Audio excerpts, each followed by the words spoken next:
Hello, hello les amis, bienvenue dans cette nouvelle interview. Alors, j'ai une question à te poser, mais avant d'aller plus loin, je m'appelle France Drion, j'accompagne les porteurs de projets de cœur à lancer leur activité tout en étant alignés.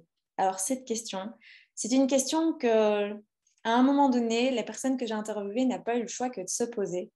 C'est qu'est-ce que veut dire la vie quand du jour au lendemain, elle te donne un ultimatum? La personne que j'interviewe aujourd'hui est entrepreneur, il est québécois. Il a eu l'occasion déjà de créer et de diriger plus d'une dizaine d'entreprises dans différents secteurs. Et moi, je l'ai connu comment? Simplement parce que à l'heure actuelle, il est coach, il est entre autres coach et il propose la marche sur le feu. Et c'est en tant que firewalker que je l'ai rencontré. J'ai la chance aujourd'hui de recevoir pour cette interview Jean-Pierre Baudouin. Merci Jean-Pierre de me rejoindre. C'est un grand plaisir et un honneur, ma chère amie, d'être là avec toi aujourd'hui. Merci. Tu vas pas passer à côté, j'ai pêché une carte du jeu Dixit. Alors je te laisse la découvrir, je ne sais pas si tu la vois. Oui, je la vois. Alors dis-moi un petit peu en quoi cette carte peut te représenter ou représenter ton parcours ou une partie de ton parcours. Je vois l'espèce de fantômes négatifs un peu avec leur face, les blanches à l'arrière du personnage. Ça me rappelle des années plus difficiles et plus mouvementées dans ma vie où j'ai eu à me battre contre mes démons. Donc, ça me rappelle mes démons de ma jeunesse. Pour faire une petite histoire courte, j'ai perdu mon père quand j'avais 13 ans et je me suis révolté un peu dans la vie. Et j'ai eu des problèmes de gestion d'émotions. Donc, je suis devenu un bum de bonne famille et j'avais des démons. Donc, j'étais workaholic, je consommais de l'alcool, j'ai consommé de la drogue et je me suis battu contre ces démons-là jusqu'à temps que la vie me donne une deuxième chance, me donne un wake-up call et où j'ai dû subir une opération. Et à partir de là, ma vie a changé et ces démons-là n'ont disparu de ma vie. Waouh, ça c'est déjà une bonne nouvelle. Parce qu'au fond, rien que ne serait-ce que ceci, tu as un énorme porteur d'espoir pour un paquet de personnes qui ont eu l'impression de partir à la dérive. Ouais. On a tous le pouvoir à l'intérieur de soi de se libérer de nos démons intérieurs. C'est une question de décision. Moi, je dis toujours qu'on est 100% responsable de notre vie, de qu'est-ce qu'on vit, de qu'est-ce qui se passe de notre réalité par rapport aux décisions qu'on prend ou surtout qu'on ne prend pas.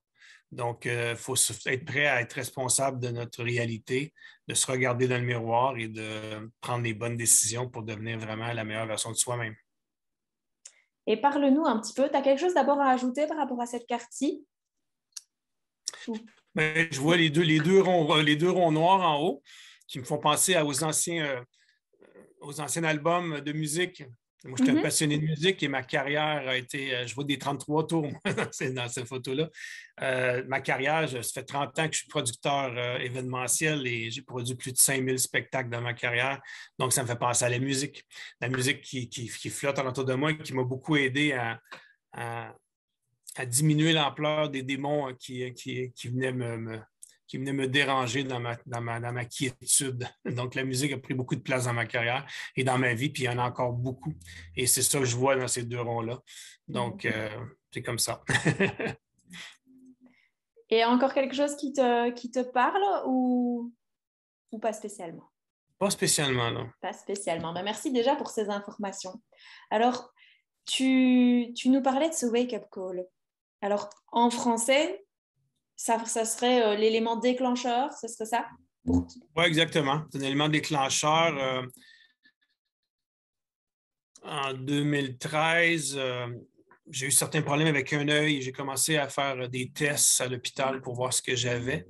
Et puis, après 2 mois de tests, puis je ne trouvais pas ce que j'avais exactement. Mon médecin m'a appris qu'il me restait 3 à 6 mois à vivre si on n'avait pas une intervention majeure. Donc, vous pouvez imaginer quand vous vous faites dire qu'il vous reste 3 mois à vivre, ça bouscule. Ça bouscule les émotions et rapidement, on a un choix à faire. C'est de vivre ou de mourir. Et moi, j'ai décidé de vivre. Et j'ai dû me subir une opération à cœur ouvert parce que moi, j'avais un problème majeur au niveau de ma valve aortique ainsi qu'au niveau de mon aorte. Et j'ai dû subir une opération à cœur ouvert qui était très risquée, qui devait durer 3 heures, qui en a duré 9 heures. et je suis décédé sur la table d'opération. Donc, j'ai vraiment vécu une expérience de mort imminente. Donc, je suis sorti de mon corps, je me suis vu. J'ai vu mon père de l'autre côté. Je ne voulais pas revenir sur Terre, je voulais rester là-bas. Mais finalement, mon père m'a ramené en me disant que j'avais des trucs à faire ici. Et bien sûr, je suis revenu parce que je suis ici aujourd'hui avec vous. Et je suis très heureux d'être revenu par le fait même. Et suite à ça, mais j'ai décidé de changer ma vie. De toute façon, après avoir vécu une chose comme ça, puis j'étais beaucoup dans la performance, j'étais workaholic, j'avais des dizaines d'entreprises, j'avais 200 employés, je tournais des millions de dollars de chiffre d'affaires. J'étais malheureux, je n'avais pas de relation stable, j'étais dans la consommation pour enfouir mes émotions. Mais après une opération comme ça, j'ai dit non, mais là, on s'en va ailleurs. Là. Donc, j'ai fait le ménage de tout ça, j'ai vendu la plupart de mes entreprises et j'ai décidé de faire ce que j'avais envie de faire et je me suis posé la question, ce que je voulais vraiment faire. Et durant une conférence où j'étais allé en Floride, que Tony Robbins donnait, j'ai décidé de devenir un auteur à succès, un coach haute performance, ainsi qu'un conférencier international. Et à partir de là, ma vie a complètement changé. Donc, je suis allé chercher les formations que j'avais besoin. Je me suis promené un peu partout à travers le monde. Et j'ai décidé de changer ma vie. Puis depuis ce temps-là, j'ai écrit 2 livres, dont un avec Joe Vitale, qui est un best-seller mondial. J'ai écrit mon propre livre qui s'appelle J'aimerais bien que tu nous racontes d'ailleurs cette histoire-là, parce que c'est quand même, ça peut être anecdotique et en même temps, ça montre un peu le pouvoir de la loi de l'attraction. Ouais. Donc, raconte-nous un petit peu ce qui s'est passé, parce que c'est pas rien. Bien, lors de cette journée-là, en février 2014, j'ai décidé de devenir, comme je vous dis, auteur best-seller et je ne savais pas comment faire. Je n'avais aucune idée comment j'y arriverais. Par contre, j'étais convaincu que je le ferais. Je me voyais déjà le devenir. Et pour moi, le pourquoi était très, très fort. J'avais un gros big why, j'avais un gros pourquoi. Je voulais écrire un livre pour commencer parce que je me disais, c'est ça qui va me donner la crédibilité après pour devenir un coach. Et après ça, je me suis dit, devenir un coach va me donner la crédibilité pour devenir un conférencier. C'était ça mon chemin. Et je m'étais donné des défis, donc devenir un auteur à succès dans le 6 à 9 mois qui suivaient. Donc, c'était super rapide. Et quand je suis revenu de là-bas, j'ai partagé ça avec ma copine qui m'a dit, OK, oui, mais Jean-Pierre, tu fais des fautes, tu n'écris pas super bien, tu n'es pas un écrivain. Oui, je fais des fautes, j'en fais encore. Quand je fais des fois, si j'écris à certaines personnes de vous ou de ma communauté, ou des fois, oui, je fais des fautes et ça l'arrive. Je ne suis pas parfait. Et j'ai dit, c'est pas grave parce que je peux trouver des gens qui peuvent écrire pour moi, qui peuvent me corriger, tout ça. Mais je n'avais aucune idée de quel chemin je prendrais pour y arriver. Par contre, j'étais inscrit au newsletter de Joe Vitale depuis des années. Je le suivais parce que toute mon adolescence et quand j'étais jeune adulte, je lisais beaucoup de trucs sur le développement personnel et sur le pouvoir du subconscient. Et sur les trucs de Joe Vitale, j'avais tout lu, tout ce qui était à propos de la loi de l'attraction. Et par hasard, je suis tombé sur un des courriels de Joe Vitale qui, par le fait même, en envoie énormément. Il envoie beaucoup, beaucoup de courriels, plusieurs par jour. Donc, c'est une stratégie très différente de certaines personnes qui fait que souvent, tu n'ouvres pas ces courriels parce qu'il y en a trop. Mais celui-là, je l'ai ouvert. Et je l'ai ouvert et ce courriel-là, ce qu'il disait, c'est que Joe Vitale voulait redonner à la communauté, il voulait aider des gens à devenir des auteurs à succès, leur expliquer comment faire, comment écrire, comment lancer les livres sur Amazon, etc., etc. Donc, boum, la première pierre qui vient se mettre sur mon chemin. Et là, je décide, première affaire, il faut passer à l'action. C'est bien beau que l'opportunité se présente à nous. Il s'est présenté à nous parce que je la cherchais, parce que je l'ai attirée à moi, parce que je la vibrais, parce que c'était important pour moi. Donc, mon subconscient, mon système d'activation réticulaire a décidé, ça c'est important pour toi, je te le fais voir.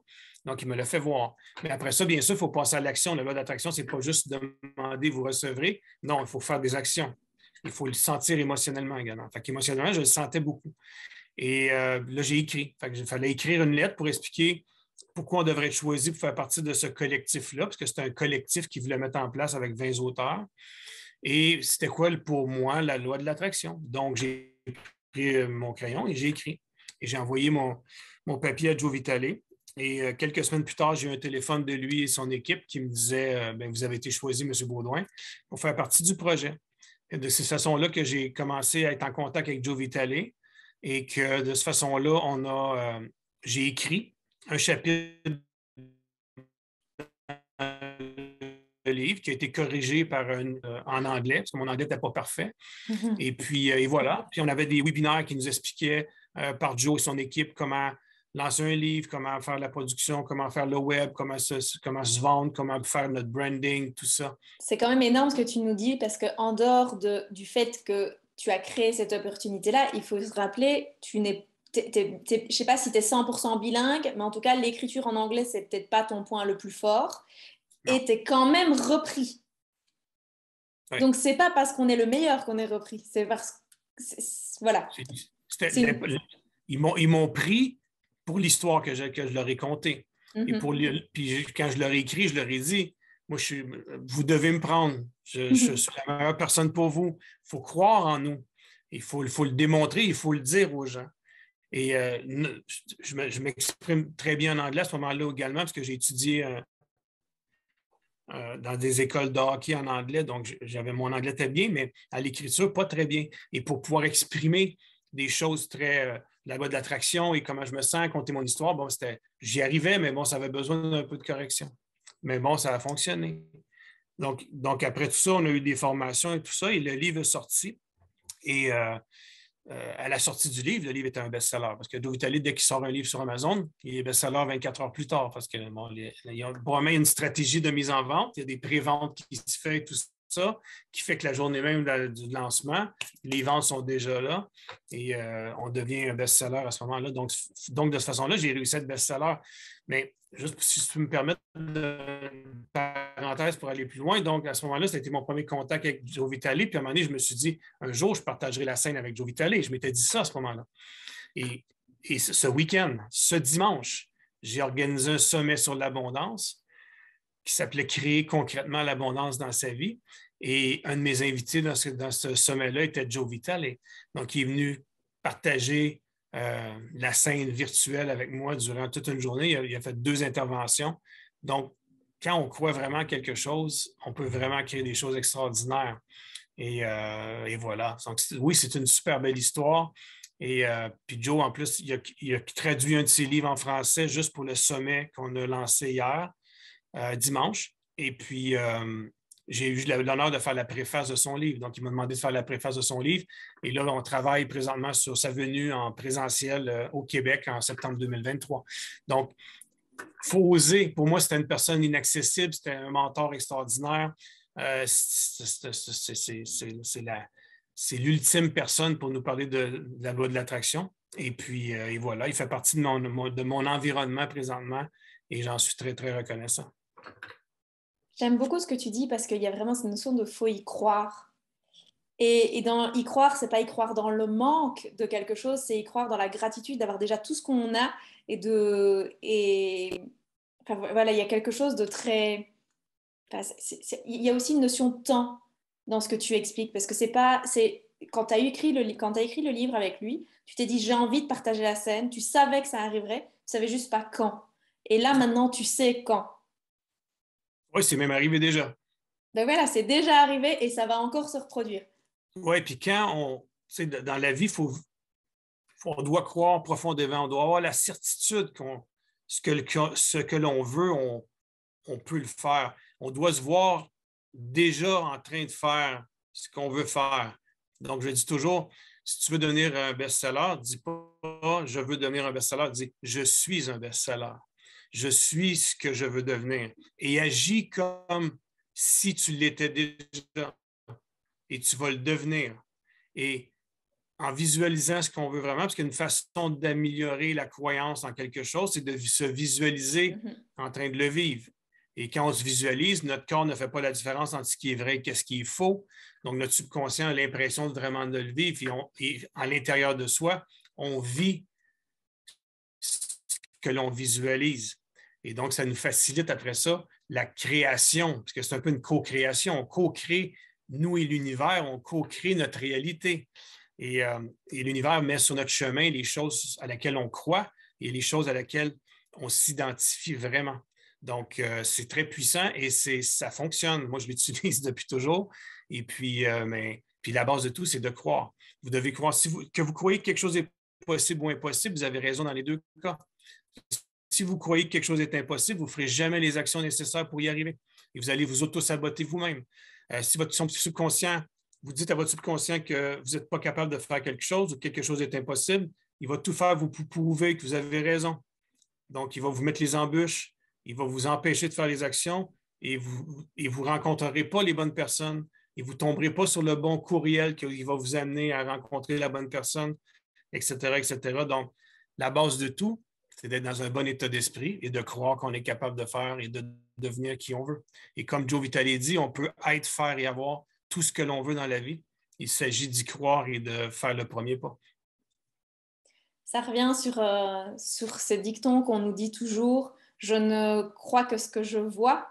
Et nous, c'est l'inverse, c'est de ne voir que ce qu'on croit. Oui, c'est juste, je ne vois que ce que je crois. Exact. Exact, parce que nos croyances, c'est des idées préconçues qu'on accepte comme réelles. Et la plupart de nos croyances, on ne les a pas choisies. Ils viennent de notre éducation, du pays dans lequel on vit, de nos expériences de vie, de la religion dans laquelle on a été élevé. Et les croyances deviennent un filtre au travers lequel on voit notre réalité. Donc, chacun de nous a une réalité différente, tout dépendant de nos croyances. Donc, ce que tu vois est influencé par ce que tu crois. Donc, si tu veux changer ta réalité, change tes croyances. Et puis, tu vas être capable de voir une réalité différente. Parce que la personne qui croit que la vie, c'est de la merde, ne voit pas la vie de la même façon que la personne qui croit que la vie, c'est magique. On a totalement deux réalités différentes et on va réagir et interréagir différemment. On aura une perception différente de la vie et surtout, on ne fera pas du tout les mêmes styles d'action pour pouvoir avancer. Et les opportunités vont être très différentes pour la personne qui croit que la vie, c'est de la merde, que la personne qui croit que la vie, c'est magique et que tout est possible. D'ailleurs, tu me fais penser qu'il y a beaucoup de gens comme ça, je pense que ça, pour toi, pour moi, moi j'entends souvent dire « Ah, mais toi, tu as de la chance ». Et au début, j'aimais pas qu'on me dise ça parce que je me disais, ben tiens, moi j'ai l'impression d'être privilégiée, mais en fait, je suis pas privilégiée, je vois les choses différemment que certaines personnes. Ça t'arrive aussi qu'on dit aussi, toi, oui, mais toi, Jean-Pierre, tu as de la chance. Oui. Et moi, je n'ai pas de problème avec ça. Je dis, ouais, je suis chanceux, mais je crée ma chance. Ah oui, maintenant, c'est ce que je me dis, c'est ce que je me dis, c'est ce que je dis aussi. Fait que je le vois de façon positive. Donc, oui, puis la chance, bon, c'est relatif, c'est un mot. Donc, tu donnes le sens que tu veux à ce mot-là. Fait que la chance, est-ce que c'est que j'attire vers moi ce que je veux? Fait que si moi, je décide que je veux attirer des choses positives vers moi et que ça m'arrive, ben, je suis chanceux que ça m'arrive, oui. Je suis plus chanceux que ça m'arrive, mais c'est moi qui l'ai créé. C'est moi qui l'ai attiré. Donc, notre chance, on l'a créée dans la vie. Et on l'a créée en créant notre réalité par rapport à ce qu'on demande, par rapport aux actions qu'on fait, parce que tout vient à ça, c'est beau croire et tout ça, mais les personnes qui font juste croire et qui font juste rêver, ben, ils n'ont rien, parce qu'à un moment donné, il faut faire des actions. Oui, c'est de l'ordre du fantasme à ce moment-là. Ben, moi, je dis toujours, si tu parles de quelque chose, souvent, on connaît plein de gens qui disent « Ouais, moi, un jour, je ferai ceci, un jour, je ferai cela. Un jour ne viendra jamais. » Donc, ça demeure un rêve. Une fois que tu commences à le visualiser, ça devient possible. Puis une fois que tu le planifies, puis tu écris dans ton agenda, je vais faire tel truc, je vais appeler telle personne, je vais faire tel truc, je vais écrire une page par jour. Mais là, tu crées quelque chose et c'est là que ça devient réel. Donc, il faut passer à l'action.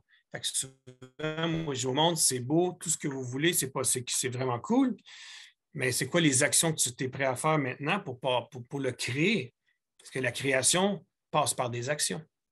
Et quand on passe à l'action et qu'on est dans le processus de création, on est aussi du coup confronté à des peurs, à de nombreuses peurs.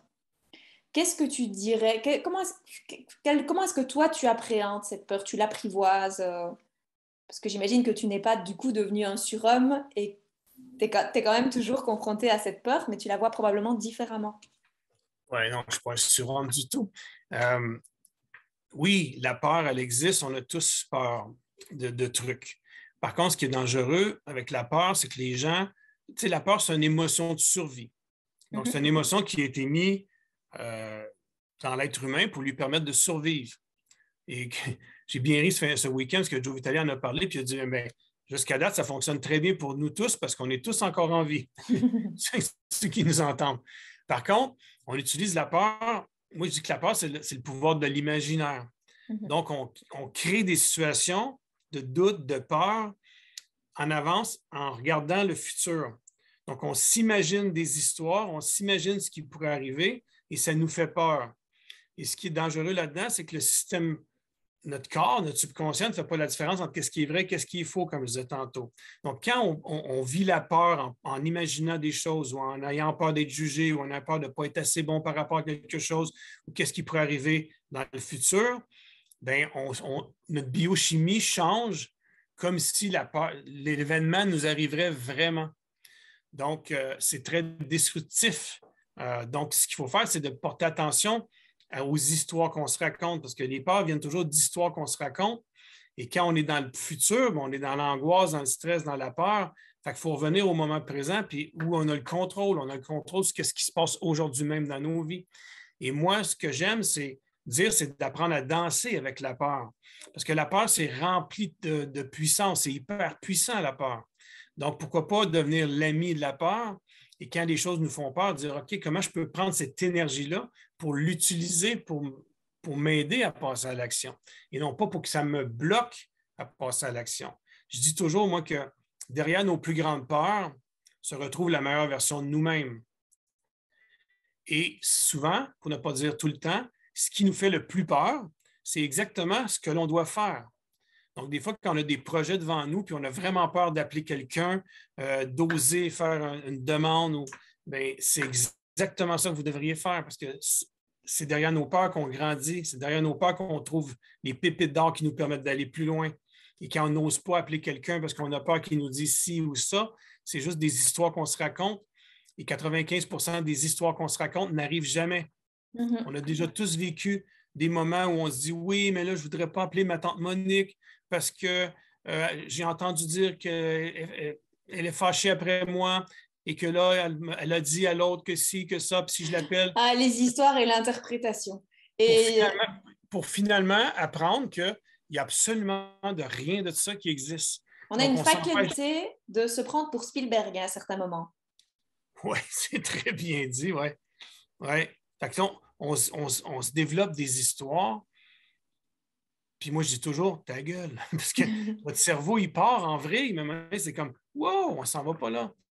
D'ailleurs, ça me fait penser à un dessin animé. Je ne sais pas si tu as vu dans les derniers Disney, il y a un dessin animé qui s'appelle Luca. Et Luca, il a aussi cette petite voix qui lui raconte toujours plein d'histoires et il rencontre un autre personnage qui lui dit, qu'il a appelé cette petite voix Bruno et il lui dit, tais-toi Bruno, tais-toi Bruno. Et je trouve que c'est chouette. Oui, c'est drôle parce que je ne l'ai pas vu, mais je suis allé manger, je suis allé dîner chez une amie quand j'étais à Lyon il y a 2 semaines et ses enfants écoutaient ça. Et elle me disait, faut que tu écoutes ça parce que ça parle de certaines choses que toi tu parles quand tu parles de peur et tout ça. Donc, je pense que je vais aller me louer Luca. Oui, Disney et Pixar font du développement personnel pour enfants pour le moment. Je trouve ça vraiment bien. Je trouve ça vraiment bien. Et du coup, je reviens sur ce que tu disais là maintenant. Ça me fait penser que beaucoup dans le domaine de la spiritualité, on a un espèce de courant qui a tendance à dire, si tu as peur, c'est que ce n'est pas le bon endroit. Et justement, ce que tu nous expliques, c'est que c'est au-delà de la peur que c'est le bon endroit. Donc, c'est rentrer dans, si on peut imaginer que la peur sera une forme de brouillard, c'est d'imaginer de rentrer dedans parce que la lumière est derrière. C'est un peu ça que tu nous expliques. Oui, puis le concept derrière tout ça, c'est que moi dans mes conférences, je parle beaucoup de maîtrise des émotions et des peurs. Et il y a beaucoup de gens qui me disent non, on ne peut pas maîtriser nos émotions, il faut les accueillir. On ne peut pas maîtriser nos peurs, il faut les accueillir. Oui, c'est bon. Moi, je suis d'accord, il faut bien accueillir nos peurs, il faut bien accueillir nos émotions. Par contre, moi, je ne suis pas d'accord sur une chose. On ne doit pas être la victime de nos émotions et ni de nos peurs. On doit être le maître. On est capable de créer nous-mêmes nos émotions, on est capable de changer nos émotions en changeant notre physiologie, notre focus et notre langage. Et on est capable de maîtriser nos peurs en leur faisant face, parce qu'à chaque fois qu'on fait face à nos peurs, on grandit et on devient une meilleure version de soi-même. Donc, tu as 2 choix devant la peur. Tu fais face et tu grandis, ou tu pars en courant et tu te sauves. Mais si tu te sauves, tu n'y fais pas face et tu ne sauras jamais ce qu'il y a de l'autre côté. Et souvent, de l'autre côté, c'est la meilleure version de toi-même. Oui, et souvent, c'est la version où quand on nous dit fermez les yeux et imaginer la vie telle que vous la rêveriez, bah, c'est souvent au-delà de la peur. C'est clair. Demande à presque tout le monde à qui tu pourrais demander quelle est la vie de vos rêves. Puis la journée qu'ils vont te dire, OK, ma vie des rêves, c'est de faire ça, ça, ça, ça, ça. Puis tu te dis, OK, imagine le chemin pour t'y rendre. Il va être rempli de peur. La personne, immédiatement, ils vont le voir. OK, mais si ton rêve est là et tu vois plein de peurs en chemin, mais si tu veux t'y rendre, tu dois passer par-dessus tes peurs. Sinon, tu n'atteindras jamais ton rêve. Oui, clairement. Ça veut tout dire. Et c'est pour ça aussi que, bon, comme tu sais, je fais des événements où j'amène les gens à faire des marches sur des tapis de braise à 1200 degrés. La marche sur le feu. Oui, et non, je ne suis pas un fou, je ne suis pas un gourou brûlé. C'est vraiment, j'utilise ça comme une métaphore. Donc, le tapis de braise nous sert de métaphore. Il représente l'obstacle entre où on est et où on veut aller, entre qui on est et qui on veut devenir. Et c'est la peur, c'est la croyance limitante. Le feu représente la croyance limitante, représente la peur qui est entre les deux. Et c'est de transformer l'impossible en possible, c'est de transformer l'impossible en possibilité. Et j'utilise le feu. Les gens me disent, mais pourquoi tu utilises le feu?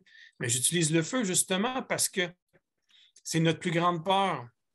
Le feu représente la guerre, la destruction, les accidents. Donc, depuis que vous êtes jeune, vous faites dire, ne touche pas au feu, tu vas te brûler. Donc, c'est la croyance limitante la plus puissante également que vous avez. Donc, j'utilise cette croyance et cette peur-là exactement parce que c'est les plus grandes croyances et les plus grandes peurs que vous avez pour vous prouver que ce que l'on croit souvent, on a tort. Parce que les gens arrivent à cette conférence-là qui dure 4-5 heures et j'explique comment on fait pour être dans le bon état d'esprit, comment on fait pour être surpasser les croyances. Et puis tu nous rappelles plein de fois que c'est 1200 degrés. Oui, Moi, oui, quand c'est tu as dit ça, 1200 degrés. En plus, tu le dis bien lentement pour qu'on soit sûr d'avoir bien entendu. Moi, quand tu m'as dit ça, je me suis liquéfiée. Je me suis dit, oh, 1200 degrés, mais le métal, il fond à cette température-là. Exact. Le métal, il fond à cette température-là. Et les gens arrivent là, puis souvent, 50 des gens qui viennent, parce qu'il y en a qui viennent en disant, moi, je vais aller suivre la formation, c'est intéressant, voir des émotions, des peurs, des croyances. Mais là, la marche sur le feu, non, hein? Ben, c'est bon, vous pouvez venir. La seule chose, c'est que quand les gens arrivent, 50 des gens disent ne pas vouloir faire la marche sur le feu. C'est bien. Vous pouvez rentrer dans la salle. Par contre, à la fin, quand ils m'ont entendu, qu'ils ont compris le concept, que je leur ai expliqué pourquoi, ils se sont mis à croire en moi, parce qu'ils ont confiance en moi. Ils ont confiance au fait que je n'ai pas de l'air un fou, mais je leur explique comment et pourquoi c'est possible. Et là, ils décident de le faire. Donc, les 50 qui décidaient de ne pas vouloir le faire, ils le font tous. 99,9 des gens effectuent la marche sur le feu. Et quelque chose qu'ils croyaient impossible, après l'avoir fait, tu leur demandes, ils font que mais c'est possible, c'est même facile. Moi, je dis toujours aux gens, OK, quoi d'autre dans ta vie tu t'empêches de faire parce que tu crois que c'est impossible? Mais finalement, tu ne le sais pas. Tu n'as jamais essayé. Tu n'as jamais passé à l'action. Tu n'as jamais osé faire le premier pas. Que les gens, une fois qu'ils ont fait le premier pas sur le tapis de braise, ben, ils vont faire les autres pas. Et là, ils se rendent compte que, putain, je suis plus fort que... Je peux faire des choses plus grandes que je croyais. Oui, parce que c'est vrai que tout ce qui se passe dans notre tête en amont, on est dans Spielberg. Hein. Moi, je suis passée par tous les états émotionnels en 4 heures avec toi pour, au final, passer de l'autre côté du comment on appelle, du tapis et de me dire, oh, ce n'était que ça. Ah ben voilà, c'est fait, c'est fini. Ah ben voilà. C'est le même principe, c'est la même chose qui se passe dans notre cerveau quand on arrive devant un projet d'écrire un livre. La personne qui décide qu'il veut écrire un livre aujourd'hui et qui dit ouais, mais je me suis toujours fait dire que je n'étais pas bon en français, comme moi, que je ne sais pas écrire. Bon, j'ai une croyance limitante qui me dit ben, tu ne peux pas être un auteur, il n'y a personne dans ta famille qui a été auteur, tu n'as pas les connexions pour être un auteur, tu fais des fautes, tu n'as pas l'intelligence, whatever. Donc, la croyance limitante est là. Donc, tu dois affronter ça. Et tu affrontes aussi la peur du jugement, la peur de ne pas être assez bon, la peur de ne pas réussir. Donc, chaque fois qu'on a des projets, on vit une croyance limitante qui vient souvent nous bloquer, puis une peur. Donc, une fois que tu as utilisé le tapis de braise qui devient une métaphore hyper puissante, mais tu peux utiliser ce que tu as vécu là et le schéma émotionnel qui s'est déroulé dans ta tête par rapport à tes croyances et tes peurs, et que je t'ai expliqué comment tu peux faire pour les bloquer et passer à l'action, mais tu peux le mettre en application après ça dans n'importe quel cas de figure dans ta vie de tous les jours. C'est ça la puissance de cet événement-là, c'est que c'est quelque chose qui nous permet de vraiment intégrer complètement parce qu'on travaille à 3 niveaux. Moi, je dis toujours, pour maîtriser un sujet, on doit travailler à 3 niveaux. Le niveau intellectuel, donc je vous donne des stratégies, des outils, je vous explique un peu comment tout ça fonctionne, comment votre cerveau, votre subconscient fonctionne face à vos pensées, à vos croyances, à vos peurs, à vos émotions. Après ça, bien sûr, on vit des émotions, je mets de la musique, on danse, juste à m'entendre parler, puis à m'entendre dire, vous allez marcher sur un tapis de 1200 degrés. Je fais vivre des émotions aux gens. Et je t'assure que tu nous les fais tellement vivre que rien qu'entendre ta voix le dire, je suis de nouveau dans la salle à t'entendre. J'adore. Et après ça, mais le 3e niveau, si on veut vraiment intégrer quelque chose, c'est le niveau physique. Fait qu'il faut faire quelque chose. Et là, moi, je vous amène à faire quelque chose de vraiment concret, qui est la marche sur le feu.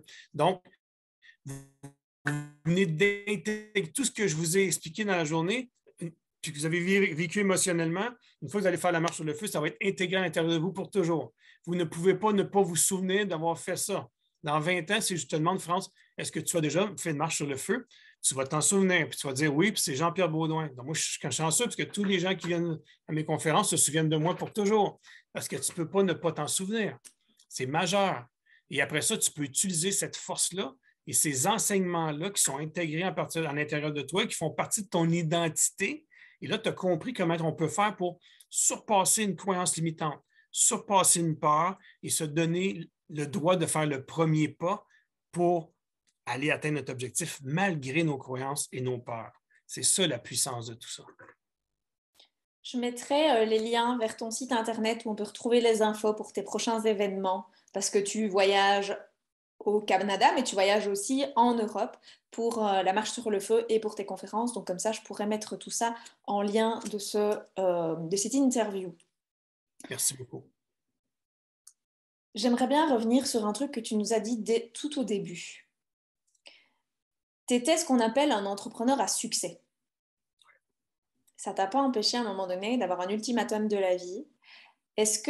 Comment est-ce que tu définirais le succès avec le regard de l'homme que tu étais avant et comment est-ce que tu définirais le succès avec le regard de l'homme que tu es maintenant?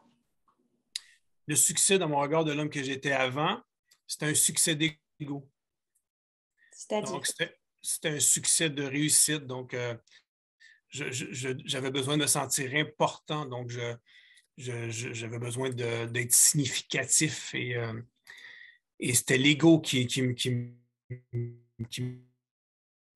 m'amenait à faire tous ces projets, à dire oui à tous les projets, à faire les choses les plus gros possibles, mais aussi de sauter de projet en projet de façon totalement illogique parce que ouais, ça va être cool, puis c'est big, puis non.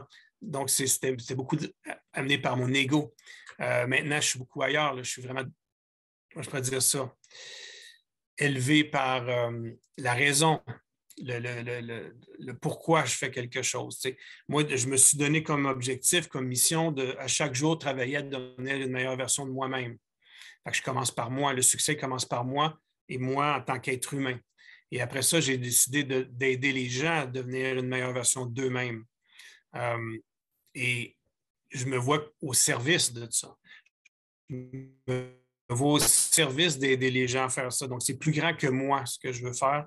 Et ça, je crois que c'est d'avoir un but et un objectif, une mission qui est très puissante et qui nous amène à être vraiment heureux. Parce que si on est dans l'ego et dans la d'être significatif, tout ça, ça ne rend pas heureux. Je n'étais pas du tout heureux dans la grande réussite et d'être reconnu par tout le monde et dans les journaux, dans la télé, faire beaucoup d'argent, avoir les belles voitures, voyager en première classe, blablabla. Bla, bla. Tout ça ne m'a pas rendu heureux du tout. Au contraire, j'étais malheureux. Aujourd'hui, je suis très heureux. Je réussis très bien aussi parce que j'ai continué à faire de la production événementielle. Je fais du coaching, j'accompagne des entrepreneurs. etc., etc. Donc, j'ai encore mon entreprise de production qui s'appelle les Productions du Palais. Puis maintenant, je me produis moi-même. Donc, mes événements, c'est moi qui les produis avec mon équipe. Euh, mais, mais je suis plus dans. Tu sais, moi, tout à l'heure, on parlait au début, puis on disait, bon, si cette entrevue-là peut aider une personne à trouver une petite pépite d'or ou à trouver un sens à quelque chose, ça va être merveilleux, mais c'est exactement ça. À toutes les fois que je fais une intervention ou que je suis à quelque part, mon but, c'est de dire, je peux aider une personne, ça va être génial. Puis quand j'ai commencé, je me suis dit, si je peux aider une personne dans ma carrière de coach, conférencier, auteur, ça va être merveilleux. Mais là, j'en ai aidé des milliers. J'ai des milliers de personnes qui m'ont écrit. C'est la paye, elle est là. C'est la différence qu'on peut faire dans la vie des gens, comment on peut aider les gens à devenir des meilleures versions d'eux-mêmes. C'est ça vraiment qui m'allume de plus en plus. Et en plus, ce que je fais aujourd'hui, c'est que j'aime voyager. C'est une partie de mon rêve, c'est de voyager et en même temps de pouvoir partager ces connaissances-là avec les gens un peu partout. Donc, je vis en ce moment mon rêve. C'est hallucinant. Fait que dimanche, quand j'étais c'est moi qui étais hôte du sommet et je recevais François Lemay, je recevais Annick Laprade, je faisais les entre-deux, je faisais les petites entrevues avec tout le monde, je reçois Joe Vitale 2 fois dans la journée. Je vis mon rêve. Je vis le rêve que j'ai déjà imaginé. Je suis dedans. Je suis à l'intérieur de mon rêve présentement. Donc, c'est magnifique. Je ne peux rien demander de plus. Puis, je pense que, tu sais, la réussite, c'est de pouvoir faire ce que l'on veut, quand l'on veut, avec qui on veut. Et c'est une question de liberté. Et je pense que j'ai cette liberté et puis je me sens très serein et heureux de tout ça. Je ne sais pas si ça répond bien à ta question. Oui, et ça me fait penser du coup à cette citation qui dit on est tous nés pour briller, sauf que très souvent on y voit cette notion un peu égotique du fait d'être vu, et alors que être né pour briller, c'est juste de pouvoir illuminer le chemin des autres. C'est super bien dit, c'est exactement. Et c'est un peu ça que je fais. Là. Oui, on a beaucoup de visibilité quand je fais des trucs comme j'ai fait dimanche, on a beaucoup de visibilité, tout ça, mais pour moi, c'est pas ça qui est important. Pour moi, c'est les échanges que j'ai comme ça avec toi, les échanges que j'ai eu avec les gens-là, les échanges de courriels que j'ai eu après pour du monde qui m'écrit pour me poser des questions ou pour me dire que tel truc les ont touchés et que ça leur a donné l'élan pour faire le premier pas, pour faire quelque chose. Il y en a plein qui m'ont écrit. Cette journée-là m'a donné l'élan pour me permettre d'aller plus loin et de continuer et de faire des actions que je n'aurais pas faites. Wow, je ne peux pas demander plus. C'est merveilleux, c'est extraordinaire. Ça met vraiment du sens, en fait. Ça met du sens dans notre vie, ça met du sens dans notre réalité, ça met du sens. Exactement. Ça donne, c'est le sens. C'est le sens qui est important. Puis c'est dans la vie, tout ce qui nous arrive n'a aucun sens à part le sens qu'on lui donne. Et, et moi, j'ai décidé de donner un sens positif à ma vie et un sens de partage et de service. Et puis bon, je suis en paix totale avec ça. Puis je suis tellement reconnaissant. Hier, j'ai fait une petite vidéo pour dire merci aux 5000 personnes qui s'étaient inscrites au sommet et comment j'étais rempli de reconnaissance et j'avais les larmes aux yeux parce que c'est tellement beau. C'est magnifique de pouvoir intervenir et échanger avec des gens comme ça. C'est un grand privilège. Et c'est une opportunité que tu t'es créée. Oui, exactement. Et on peut tous se créer ça. Ah, clairement. Moi, j'imaginais pas qu'un jour j'allais t'interviewer, que j'allais pouvoir avoir Aurore Rougers, Lulumineuse, André Roberti ou d'autres, ou Yannick Alain dans mes interviews. Pourtant, vous êtes bien là. Donc c'est la preuve que quand on y croit, qu'on se donne les moyens d'y croire et les moyens d'y arriver, on peut y arriver. Exactement. C'est une question de. C'est beaucoup. Moi, je dis toujours, c'est une question de décision. Hein. Le début de tout ça, c'est qu'il faut prendre une décision. On peut changer notre vie en 1 seconde. À n'importe quel moment, on peut changer sa vie. Maintenant, en prenant une décision. Si je décide que je change ma vie aujourd'hui, je le décide. On a le pouvoir de changer notre vie en 1 seconde. Les gens ne sont pas toujours conscients de ça, mais on a tous ce pouvoir-là. Parce que le pouvoir de la décision nous appartient à chacun de soi. Des fois, les décisions sont plus dures que d'autres à prendre, mais le pouvoir est dans la décision et dans la responsabilité de prendre nos responsabilités, que nous sommes 100% responsables de ce qui nous arrive dans la vie. Donc, les gens qui sont des victimes, qui disent que tout leur arrive contre eux, mais prenez vos responsabilités et prenez des décisions et changez votre vie. Et vous avez le pouvoir de le faire. Et c'est quelque chose que tu nous dis aussi dans tes conférences, c'est que la vie est là pour nous. Donc, à partir du moment où tu le vois, même si tu vis des événements difficiles dans ta vie et que tu le dis, ben, si elle est là pour moi, c'est parce qu'elle a quelque chose à m'apprendre, qu'est-ce que j'en fais? Ben, tu redeviens acteur de ta vie. Exactement. La vie ne nous arrive pas à nous. Toutes les épreuves que la vie met sur notre chemin, c'est pour nous permettre de grandir, c'est pour nous permettre, c'est des leçons. C'est des leçons pour apprendre. Donc, quand on voit la vie de cette façon-là, tout change. Moi, j'ai changé, ma perception de la vie a changé en 2013 quand j'ai eu mon opération à cœur ouvert. Puis après ça, c'est Tony Robbins qui m'a dit ça. Et si la vie ne t'arrivait pas à toi, mais pour toi, même les pires épreuves, même les pires douleurs que tu vis, quand tu te poses cette question-là de cette façon-là, que tu changes ta vision de la vie, ben, tout va bien. Il arrive quelque chose, OK, c'est quoi le cadeau? Qu'est-ce que je peux apprendre de ça? Et on avance. Des fois, c'est dur, mais on avance et on apprend, puis on grandit à chaque fois. Ce qui est important, c'est de grandir. Moi, je me dis que c'est à la fin qu'on comprendra pourquoi on a vécu tout ça. Mais on saura qu'à la fin. Ouais. Enfin, entre-temps, on a des petits aperçus. Hein.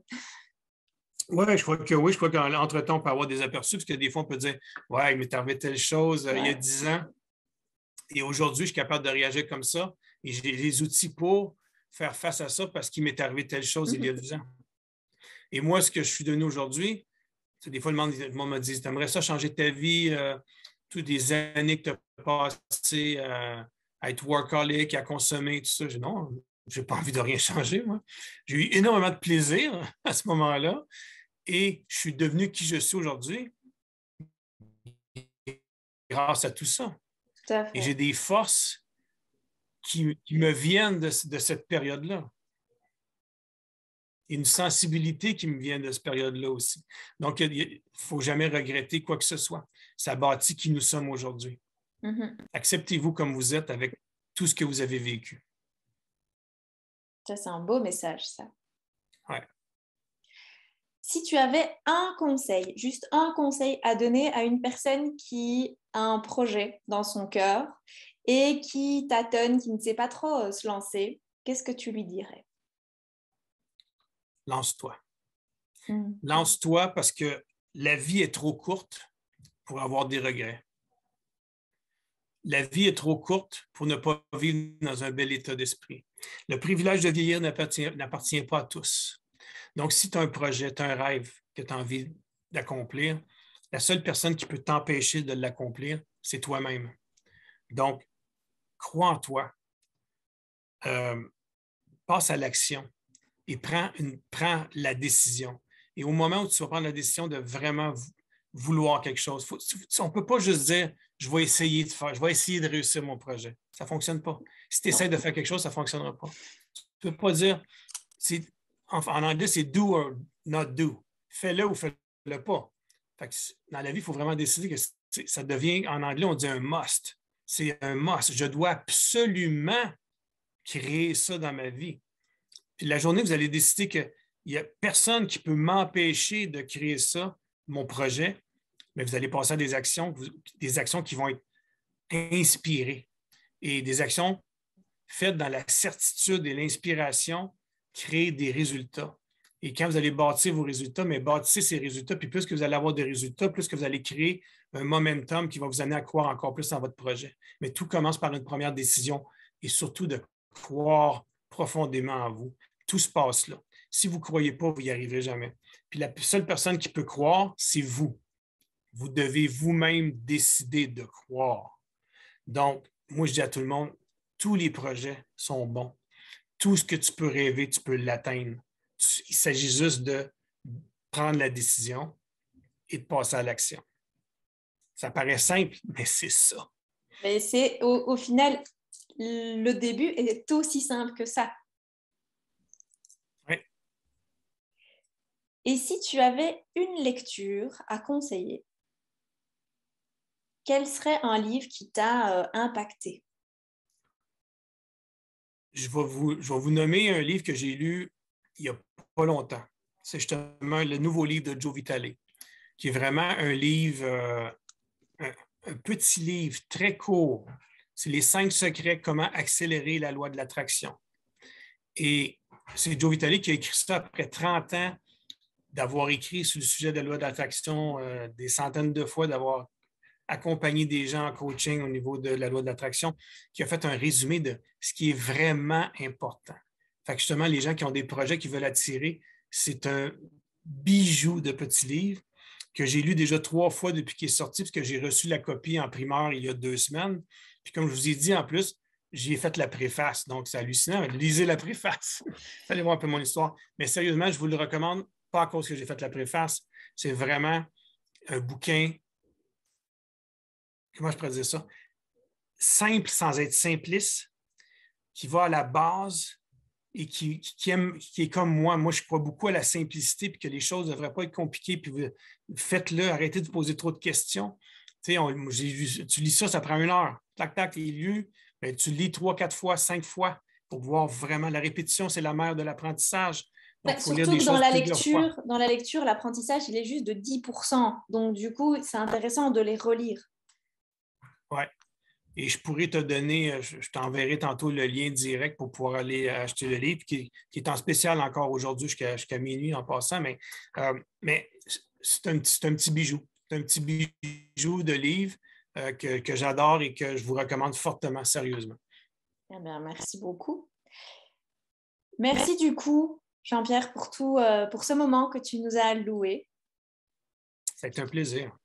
N'hésitez pas à regarder aussi d'autres interviews d'entrepreneurs comme Jean-Pierre qui nous partagent leurs pépites, mais aussi leur parcours et comment ils en sont arrivés là. Jean-Pierre, je te souhaite de passer une bonne journée parce que toi, tu as 6 heures de moins. Nous, on est déjà fin de journée. Toi, c'est la fin d'avant-midi, je crois, quelque chose comme ça. Oui, nous autres, il est 10h52. Ah oui. Eh bien, merci beaucoup. Je ne sais pas si tu as quelque chose que tu voudrais ajouter, quelque chose qui te permettrait de clôturer. Bien, j'aimerais ça. Premièrement, merci beaucoup, France. Ça a été super génial comme échange. J'ai bien apprécié. Ça a passé super vite. Ça fait déjà 1 heure. Moi, je veux dire au monde de croire en eux. Moi, je veux dire au monde d'oser. C'est en osant qu'on crée notre réalité. Puis chacun de vous, vous créez vous-même votre destinée. Et il faut rêver. Donnez-vous le droit de rêver et croyez aux miracles. Les miracles, ça existe. On les crée nous-mêmes. Fait que des fois, la chance, c'est des miracles. Les miracles, c'est juste une question d'alignement des planètes, d'alignement de ce qu'on croit, ce que l'on pense et ce qui arrive dans notre vie. Mais si vous ne croyez pas aux miracles, il ne vous en arrivera jamais. Mais si vous y croyez, c'est peut-être possible que ça arrive. Donc, je vous dis, expect the miracles. Attendez-vous donc à des miracles. Vous allez peut-être avoir des surprises. Et j'aimerais ça aussi te proposer quelque chose. Je vais te donner, tu vas pouvoir partager les liens. Là, je m'en vais en Europe pour donner des conférences. Mais j'aimerais ça vous offrir quelque chose. S'il y a des gens qui n'ont pas vu le sommet de l'abondance que j'ai tenu dimanche, je vais t'envoyer le lien de la rediffusion. Tu pourras le partager à toute ta communauté. S'il y a des gens qui ont intéressé à aller l'entendre, ça me fait grand plaisir. C'est 6 heures de bombe. C'est quelque chose à écouter.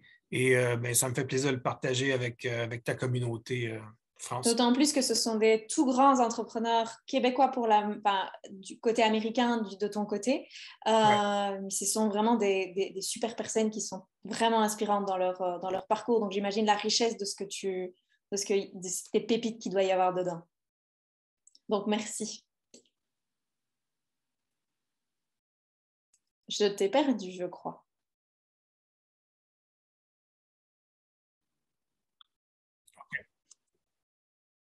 Je disais donc merci beaucoup du coup pour ce lien. Ça me fait grand plaisir. Et puis, vous allez voir ce que je suis en train de dire. Vous allez voir dans cette journée-là la synergie puis l'énergie d'échange entre des personnes qui ont chacun dans leur domaine, mais les messages s'entrecoupaient et le respect mutuel de chacune de ces personnes-là se sent et c'est de toute beauté. Donc, c'est un plaisir pour moi de partager ça avec toi. Et puis, je te dis un grand, grand merci. Puis, j'ai hâte de te voir à Lyon au mois d'octobre. Oui, peut-être. Ou en Belgique. On va voir où on se croisera. Ou peut-être au Canada, quand je viendrai au Canada, on verra. J'ai hâte de te revoir. C'est ça que je veux dire. C'est gentil, merci. Mais encore un tout grand merci d'avoir partagé l'écran du coup avec moi. Je vous souhaite à tous de passer une excellente journée ou une fin de journée et je vous dis à très vite pour une prochaine interview. Ciao. Merci.